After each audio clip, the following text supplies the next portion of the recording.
Said to me, you know, those Orioles are going to be real tough. They got Lee May. The very next morning, the both of us were traded to the Baltimore Orioles. And we were determined to make the trade look good from our end.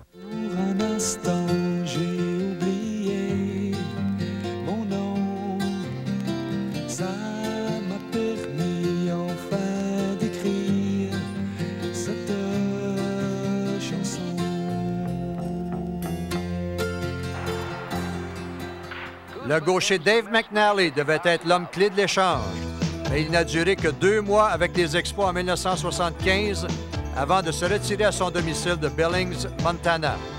Le voltigeur Rich Coggins était l'autre joueur de cette transaction. Il a passé la majeure partie de son séjour avec les Expos sur la liste des joueurs blessés. Et à ce moment-là, l'inventoire des joueurs dans notre système n'était pas quelque chose d'être fier. Alors, je pense que cette transaction nous a coûté 2 ou 3 ans. That was perhaps one of the most difficult deals that this franchise or any franchise will ever go through.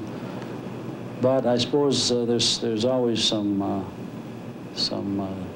sunshine in those things, in that it forced us eventually to go with our kids. I took a lot of heat, and rightly so, because it turned out to be a very bad deal. Une fois sa carrière terminée, Singleton s'est établi à Baltimore, à l'instar de plusieurs de ses anciens coéquipiers des Orioles. With Baltimore, not only did a lot of players stay with the ball club, they also lived here during the off season. All the guys are out doing something, representing some charitable cause, or making appearances at telethons and things like that. And I think the fans appreciate it here. Sports Time with Kenny today, and there's some stuff happening out Hors de la saison de baseball, Ken est commentateur sportif pour une station de télévision de Baltimore, un travail qu'il a préparé pour sa présente carrière avec les Expos.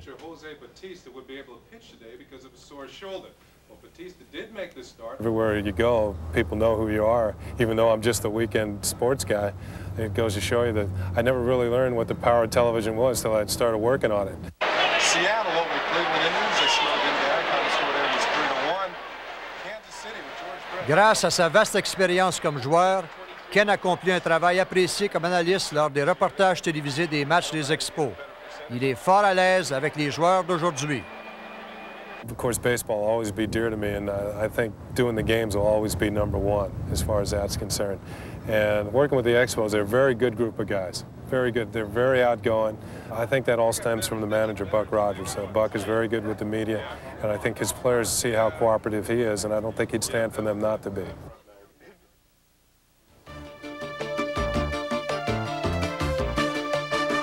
Comme gérant, Gene Muck en a vu passer des joueurs. Mais après avoir piloté les Expos de 1969 à 1975, même le petit général devait faire face à l'inévitable. Les Expos ont entrepris un mouvement de jeunesse et Gene Muck a été congédié. I was driving right down this fairway in my golf cart. My wife was standing right there on that little porch right there, and she called to me. She said, "John McHale's on the phone, honey." I said, "They've completely lost their mind. They're going to fire me." I second-guessed myself on it a lot of times, and I've come to the conclusion I was wrong, is when we replaced Gene Muck. Well, I understood, like everybody does, that this thing is going to happen sometime. Strangely enough, the disappointing part of it was that we had hired and had an agreement with Tommy Lasorda to come to manage the club in '76. He would have been ideal for us. But at the last minute, he turned around and said he couldn't leave the Dodgers. It hurt a little bit right at the time, but it didn't destroy me. And I don't think anybody should ever look back. This is the way the business is. We were not able to come up with anyone that was front line. We ended up with Carl Keel, who was a farm system man and was not a major league manager. And I looked back many times and said that I think we should have kept Gene. Muck a ensuite dirigé les Twins et les Angels. Il a démissionné comme gérant des Angels en 1988. Il habite toujours Palm Springs, en Californie. Tell you the truth, Jim, I've got more miles on my golf cart than I got on my automobile. Aujourd'hui, à la retraite, Gene s'adonne à une autre de ses passions, le golf, souvent avec de vieux amis.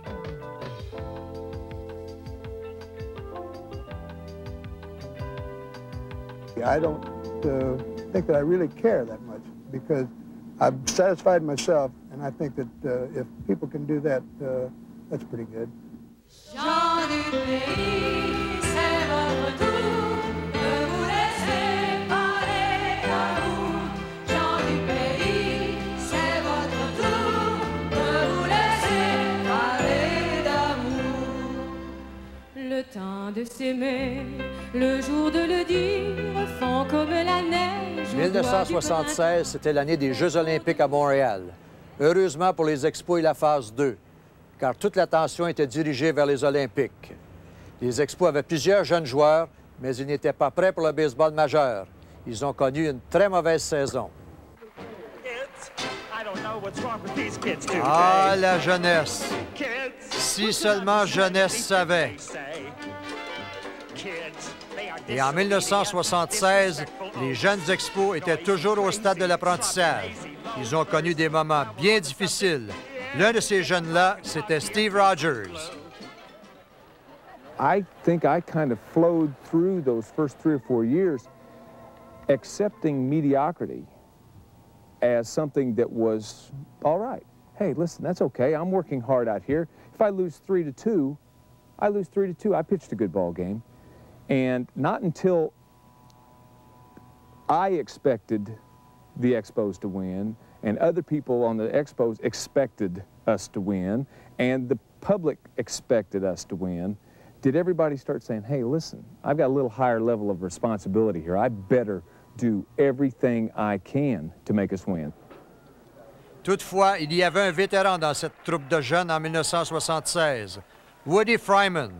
Le vétéran a remporté 13 victoires avec une équipe qui en a gagné seulement 55.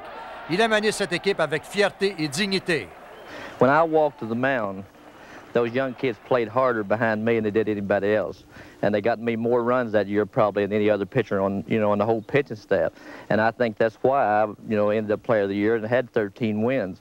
Jarry Park reminded me of playing around here with the ballparks that we have in the country. You don't have the best parks in the world, and all the ball clubs that come into Jarry Park say, well, we're playing in a minor league ballpark. But I didn't really mind it as a pitcher because the wind blew in from left field. I like to pitch people inside, basically right-handed hitters, so it helped me as a pitcher. And I always pitch well in Jarry Park. Lorsqu'une équipe subit 107 défaites, les frappeurs suppléants sont occupés. Et en 1976, José Morales a connu plus de succès que tout autre dans l'histoire du baseball majeur. I got so excited that I started waving all around the stadium, making, showing my greetings to all the people and the satisfaction that I made them feel by breaking the record in Montreal. And after Jarry Park has been so nice to me, a lot of people didn't like playing there, but I used to like it because I had some good years. And one of the embarrassing moments is that I looked back towards center field bleachers and there was no one there, and I was waving to empty bleachers. Des sièges vides. Combien il y en a eu en 1976? Le dernier match s'est déroulé par un temps froid et pluvieux. Les Phillies ont battu les Expos 2-1 avant que le Parc Jarry ne devienne qu'un souvenir.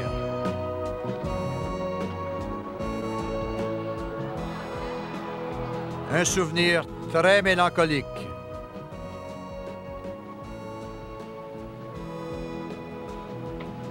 C'est très difficile pour certaines gens de croire qu'il y a déjà eu du baseball majeur ici au Parc Jarry. Mais pour nous qui avons joué, qui avons fait partie de la famille, il y a toujours d'innombrables souvenirs qui brûlent dans notre cœur. Quand on aime, on a toujours 20 ans. Quand on aime, on a toujours 20 ans.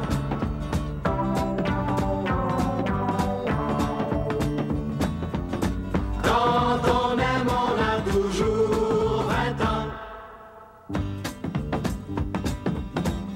Quand j'aurai purgé ma peine, il ne faudra plus que j'aime comme avant. On ne peut pas avoir 20 ans toute sa vie. Pensez-y comme le juge l'a dit une autre fois.